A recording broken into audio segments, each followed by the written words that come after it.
Jason and DeMarco.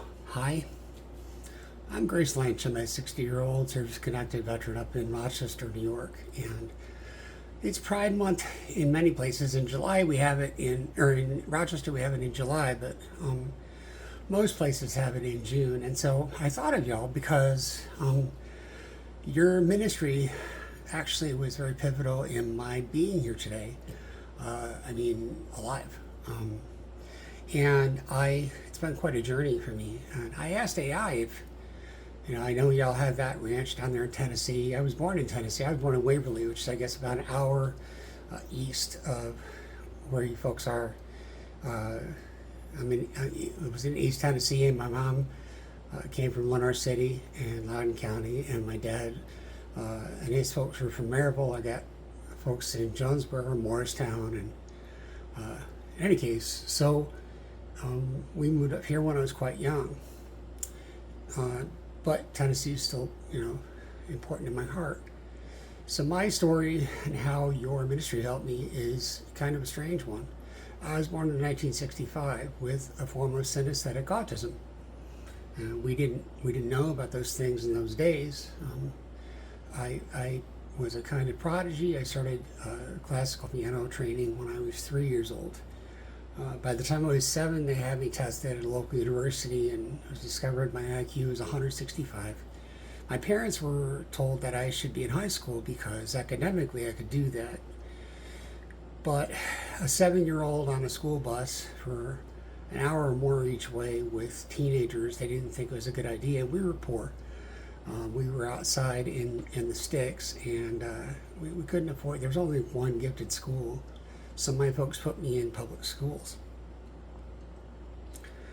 I grew up my mother had mental illness. We lost my dad when I was 10, and I came to understand that I was gay. I was also a person of faith all my life. I loved the Lord. And my mom had told me one day when I got older, she said she thought all my life that I would grow up to be a minister. She didn't know that I wanted to, but in the 70s and 80s, my understanding was you couldn't serve if you were gay. So I never did. And so there were a lot of things that happened growing up. Bullying, not only because of being the strange kid who could do mathematics and any kind of reasoning effortlessly, but and by the way, I never felt smart. I just could do things because of how I was born. But I also experienced a lot of bullying and things because of being gay in a small town. So Dad died I was 10 years old. Mom kind of lost her shit and went away for a while. When she came back, she was never the same. She drank. And I went away to school. And my first year in chemical engineering found I didn't know how to process out in the world. I didn't like chemistry or engineering. And so I joined the military. That was in 1984. That was before Don't Ask, Don't Tell. I wanted to serve because the military had order to it. Everything was governed by the UCMJ. It was the same rules for everybody, not realizing it was beautiful for an autistic person. And I wanted to serve. The problem was, before Don't Ask, Don't Tell, they could ask you legally if you were gay or had any gay tendencies. I said no, and I raised my right hand to support and defend the Constitution. I went away to San Antonio for Air Force training, and I got out and I went up to Wichita Falls and Shepherd Air Force Base, and quickly found I thought that I could just put being gay away because I just wanted to build a life. I had been abused by an older boy down the street when I was 10, when Mom was away, and I didn't understand what was done to me, so he was my best friend, and as I became aware, whenever I thought about exploring and embracing myself, I went back to being 10 years old and was very confused about all that. So I thought I could just not be sexual at all, not be gay. And when I found myself at Shepherd Air Force Base, 19 years old, cheap alcohol, and a bunch of other fit 19-year-old men, that was going to be a problem. So eventually I knew I was going to be found out. I reached out to a psychiatrist to have help with dealing with it or how to be straight. Again, this is 1984. And I was told that I could get help provided I gave up the name of the airman that I was seeing, ruin his career. And I wasn't willing to do that. So I faced general court-martial. They moved me to an abandoned part of the barracks. They put me on night armed guard. And then I was offered separation pending court-martial to avoid the shame. And when I was sent home, because it was the 80s, they did a thing that's called symbolic execution. I was told that I was given my combat boots and nothing else. And I was instructed that under the law, I had never served. They took one of my dog tags, like a soldier who dies in the field, and I was sent home. And I had to explain to my family not only why I couldn't serve, which meant I had to come out of the closet, but I had to explain that my service had never happened. And I don't know how to express how humiliating that was. And because I didn't know how to cope with that, I turned to drugs and alcohol very heavily. And that led to a suicide attempt on my birthday party, August 15th, 1987. I jumped off a stairwell landing on 2 hits of acid. And I dropped about 12 feet and landed forehead first on concrete. And I don't know why I wasn't killed. I didn't pass out. I was dazed. The ambulance people came and found me. They brought me to a hospital. Nobody reported it. It all happened so fast. My friends who were with me had never reported anything. When I came down, I was stunned, and we went to one of their apartments that was close to the hospital because it was near this university. And I laid down for a few hours. When I woke up and walked out into the living room, I didn't know what language was anymore. I had an experience called global aphasia. I lost all of the connection between language, meaning, and experience as a person with autism. I mainly kept to myself, so nobody really noticed. It was the 80s, so it wasn't known that you could have a brain injury without losing consciousness. And because of that special combination, I went untreated and undiagnosed for 27 years. Because we didn't understand how I was presenting, I went into mental health care, or I went under mental health care, and for 16 years was given massive doses of psychotropic medications, repeated hospitalizations, therapies, groups, and then near the end, several rounds of electric shock therapy. In 2010, they decided, we're not helping you, we're not changing anything, we don't know what this is. And they started taking me off of the sedation I'd been on. By the way,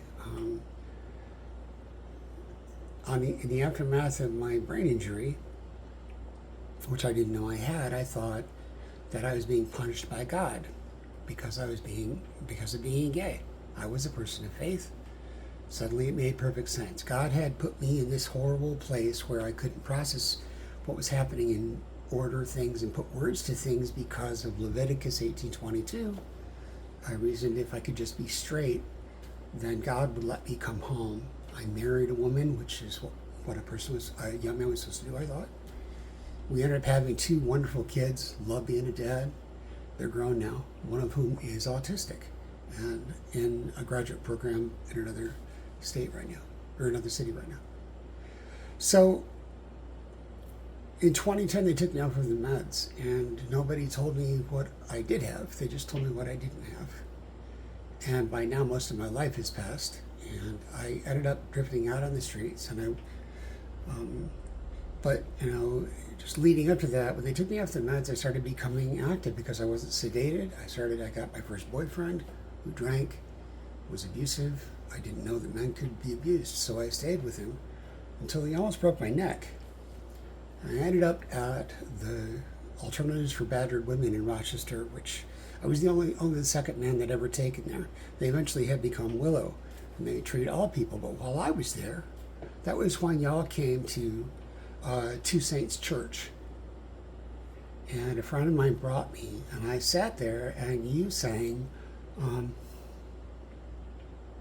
a song by Hope's Call called You Are Loved. I knew that the Lord loved people.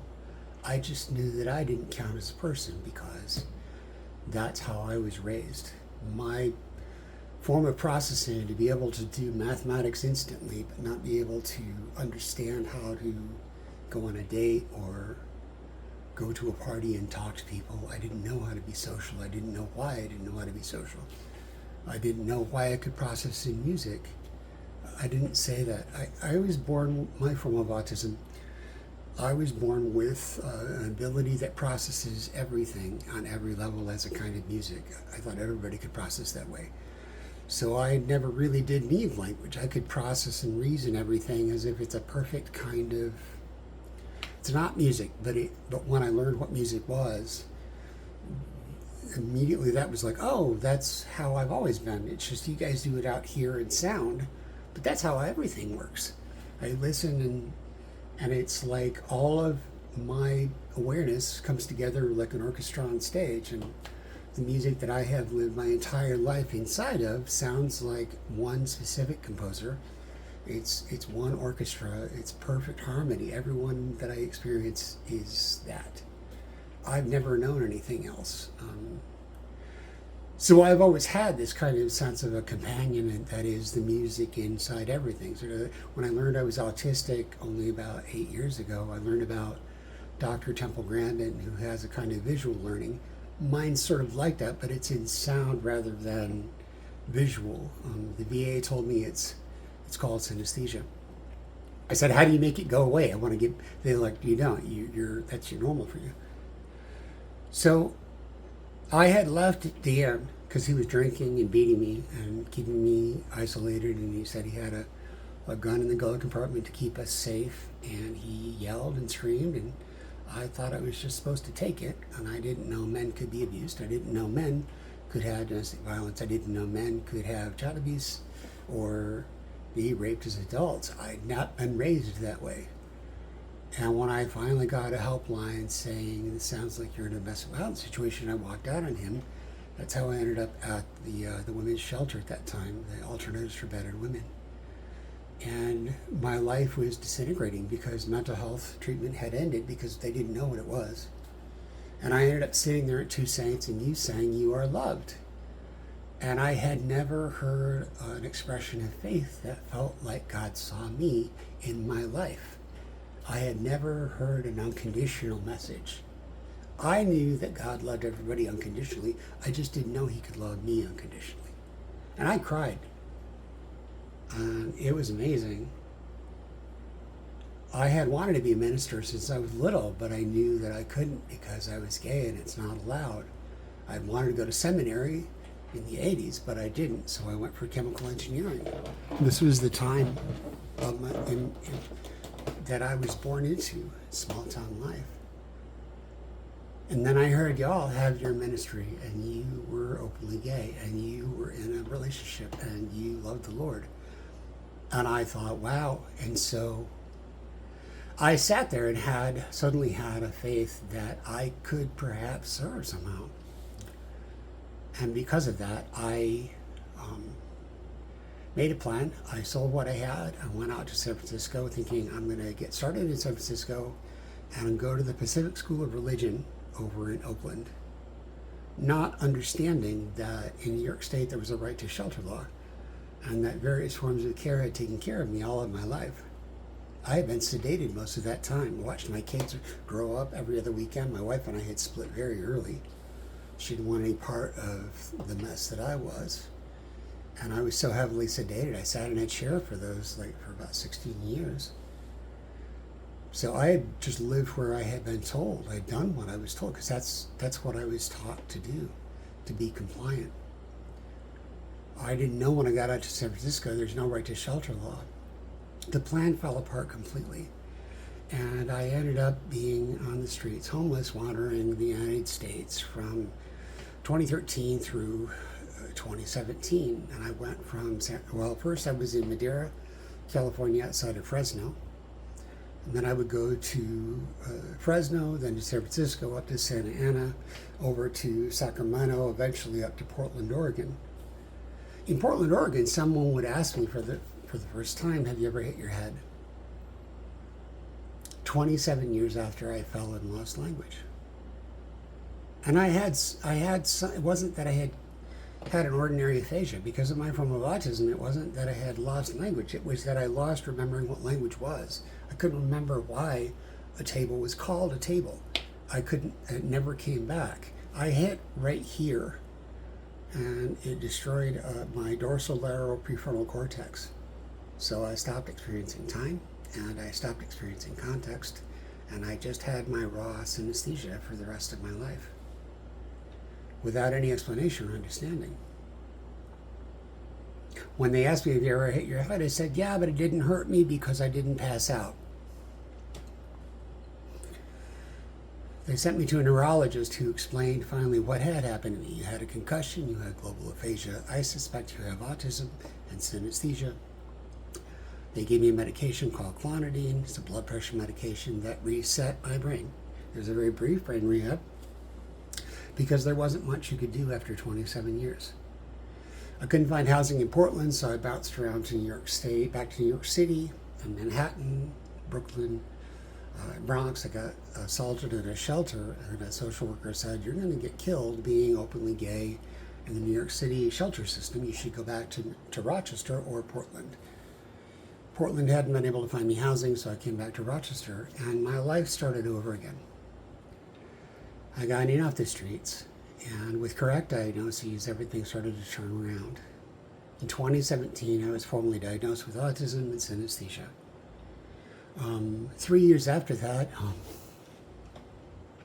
somebody said that you should tell the VA what happened, because I did. And in 2020, they heard my case and they understood that all that happened, sorry, I got allergy, my mustache is tickly.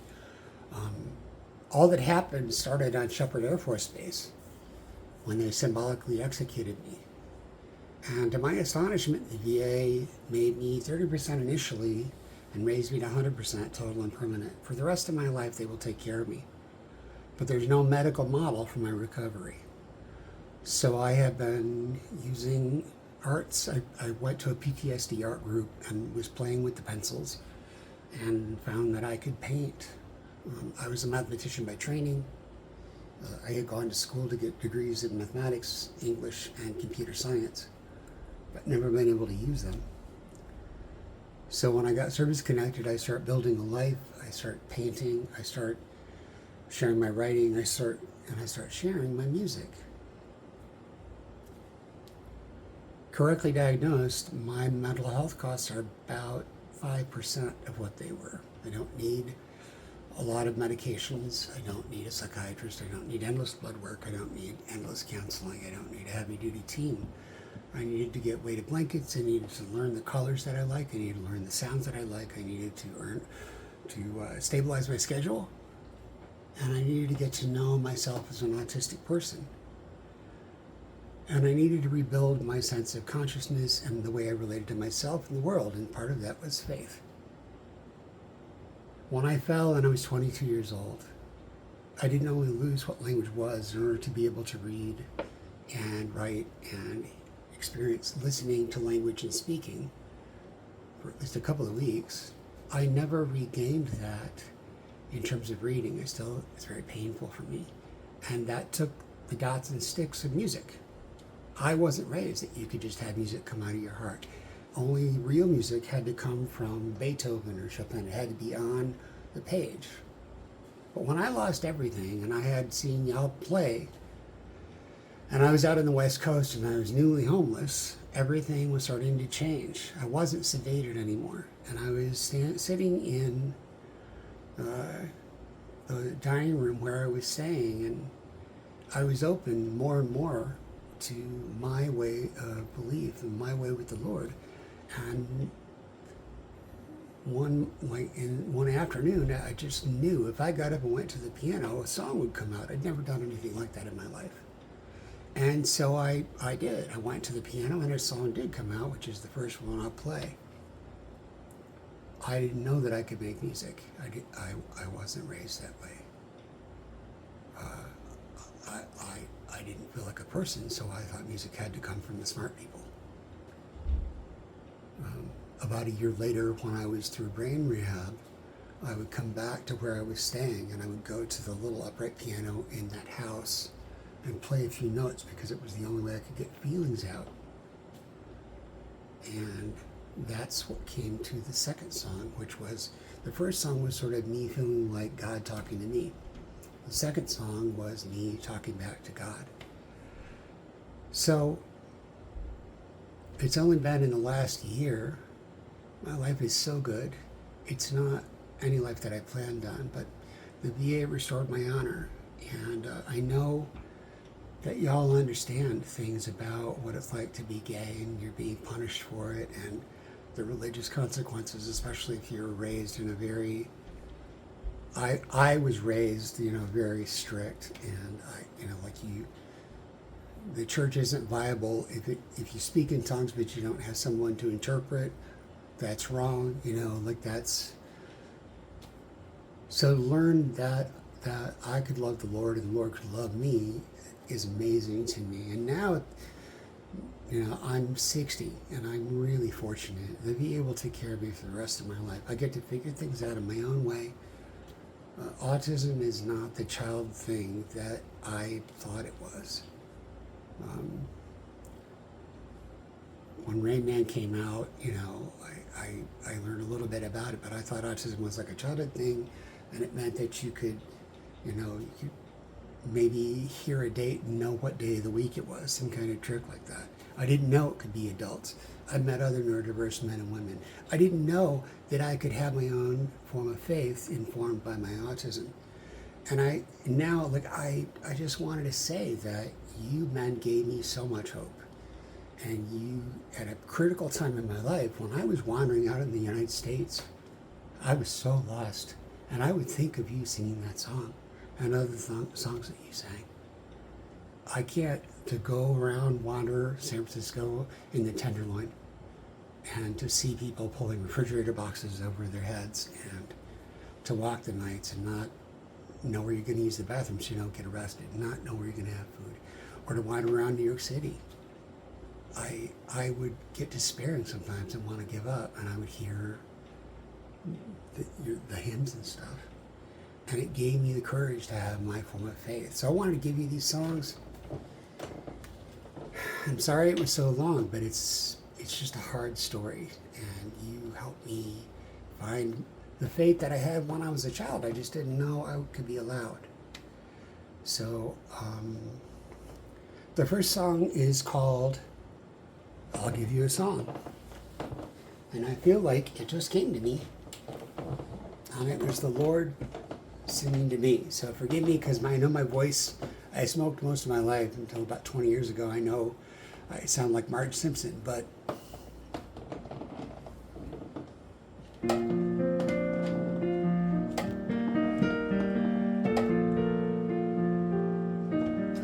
I'll give you a song to let you know that I'm with you. I'll give you a tune you can hold in your heart, and I'll let you know it's all well in hand.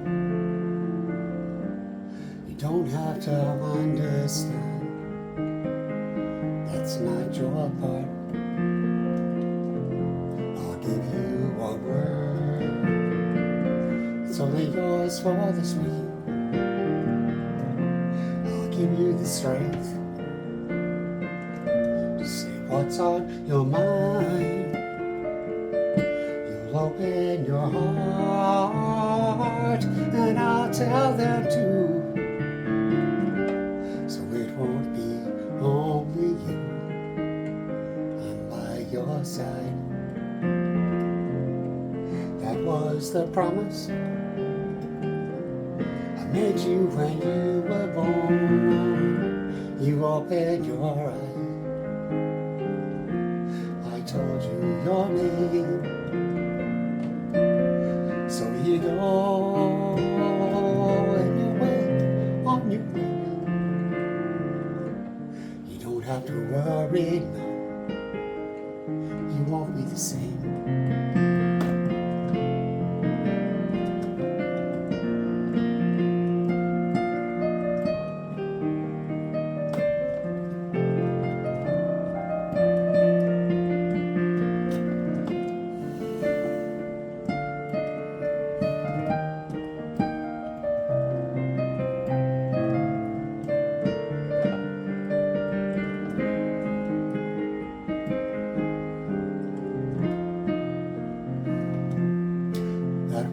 the promise I made you when you were born. Looking into your eyes, I called you by name. So here you go, and you're well on your way. You don't have to worry none, you won't be the same. So I give you this life, and it's yours for the living. And I give you this love, it will carry you through. So stand and be calm, whatever is in your heart that burns, 'cause everyone learns. Yes, everyone learns. You're not alone. You're not alone. You're never alone. So that I wrote in the desert in Madeira. And then a couple years later, when I was getting through brain rehab, I wrote this song back, and it's called God Me. And I know most people don't think of God as a verb, but I thought of God as a verb, like he's going to do the God thing.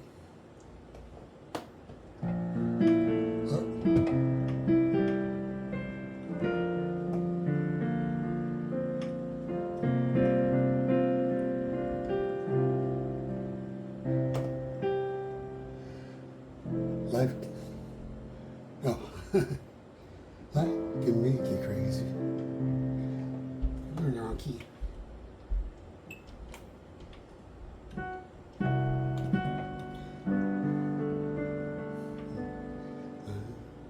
Life can make you crazy, don't you know? You end up where you never meant to go. When it feels like journey's end, you lack the strength to start again. Cannot face the darkness all alone. It's hard to feel so lost, you blame yourself. It doesn't help to start blaming someone else. It would have been a victory if things had worked out differently. There you are, and there's nothing left to tell. So you say, God be, I'm a cork upon the water. God may be the one to take me home. You can find me out at sea, where my life cast me aside. Let me feel your holy presence on the tide. God me, you're the universe, I know. God me from above and from below. Out here underneath the stars, I've been caught without a plan. So God me now till I understand.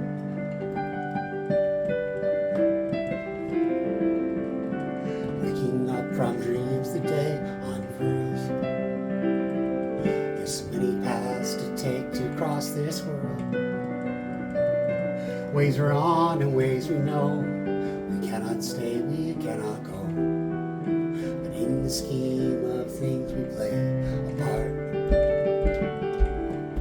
Looking in your eyes I find my words. Is the mystery of this life only a curse? Sometimes we fight, sometimes we love. Lose sight of all that's wrong above. Surprised when we find music in our hearts, and it says, God me, I'm a cork upon the water. God me, be the one to take me home. You can find me out at sea, while my life casts me aside. Let me feel your holy presence on the tide. God me, let the universe I know.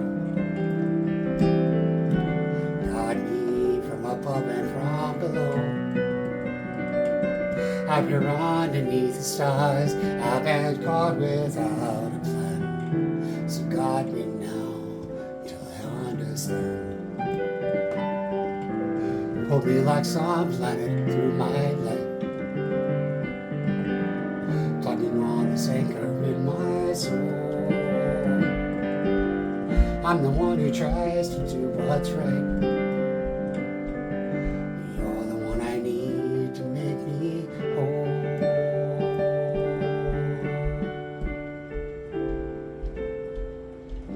Because it's up to you, but that's okay. It's in your hands, even though I cannot say if you are what I believe. But there's nothing up my sleeve, so I leave it up to you to show the way. Wherever my life goes, help me to find the truth I need to give me peace of mind. Just a little more each day, like a sign along the way. You know I walk my path here, one step at a time. And I'll say, guide me, I'm a cork upon the water. God me, be the one to take me home. You can find me in this world, seeing all that I deny. Let me look up to the stars and see your light. Guide me, let the universe I know be a part of you, above as here below. Whether walking day or night, take my hand, restore my sight. Guide me as I cross this foreign land. As I make my way alone, stay beside me till I'm home. Guide me now till I understand.